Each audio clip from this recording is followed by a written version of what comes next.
Hey, what's going on, guys? Dr. Sean J. Harris here at Generational Wealth Academy. Great morning to everybody.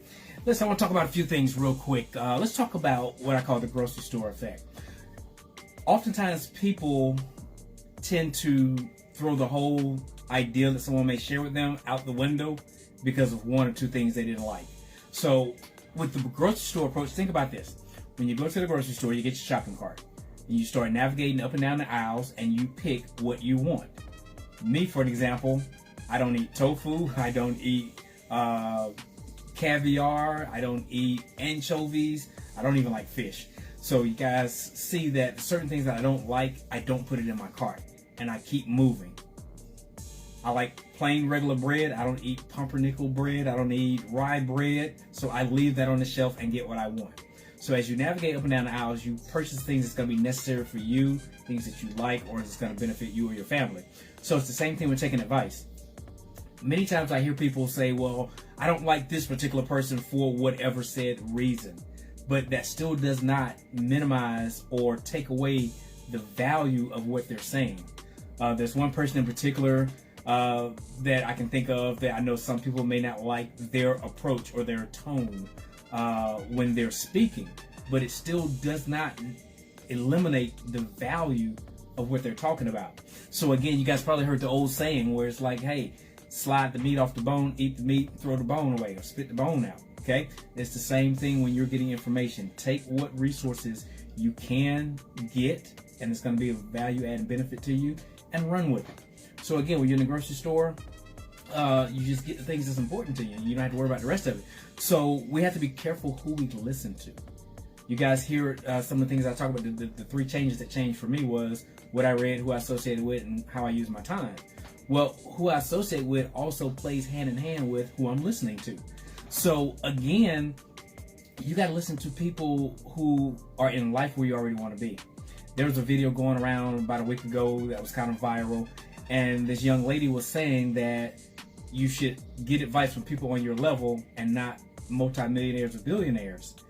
And I can kind of see both sides of the coin, what she was talking about, but she didn't have enough experience, in my opinion, to be able to make an accurate assessment in saying that. And here's why I say that.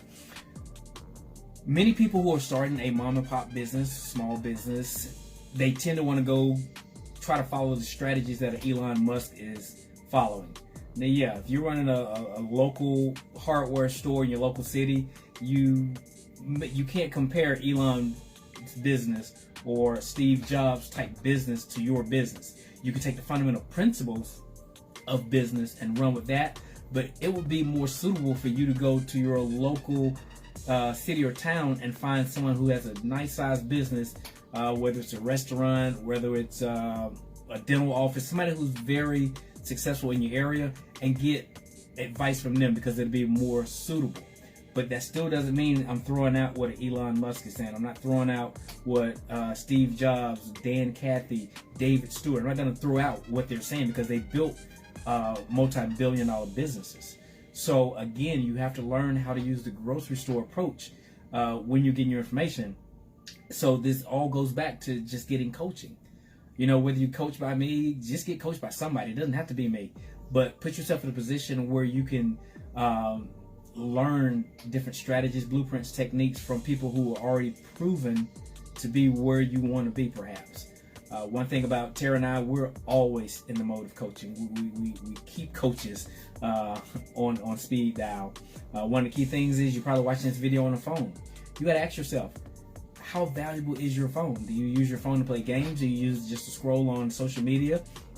Or in fact, do you have millionaires and billionaires in your phone? Caden has 2 billionaires' phone numbers in his phone. He has several millionaires' phone numbers in his phone. So his phone is an asset. So it's important that we focus on who we're listening to, what we're getting from them, what we can apply right now, and what we can apply later. So again, you may not need the information that a David Stewart is giving you, but down the road as your business scale, that information will prove invaluable. So again, we don't just throw it out. Just sit it on the shelf and we'll come back to that in its appropriate time. So hopefully that was a great value add out there. pay close attention who you listen to. Don't discard information because you don't like the messenger, because you don't like the tone, whatever it is.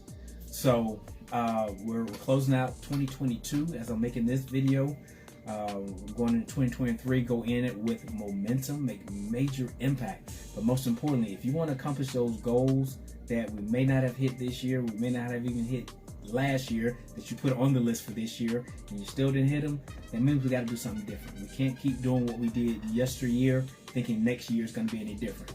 So if coaching is what's holding you back, get the proper coaching you need. Many of you guys have read plenty of books, you've taken plenty of courses, and it's not about reading more books, it's not about taking more courses. At this point, it's about applying what you've already learned.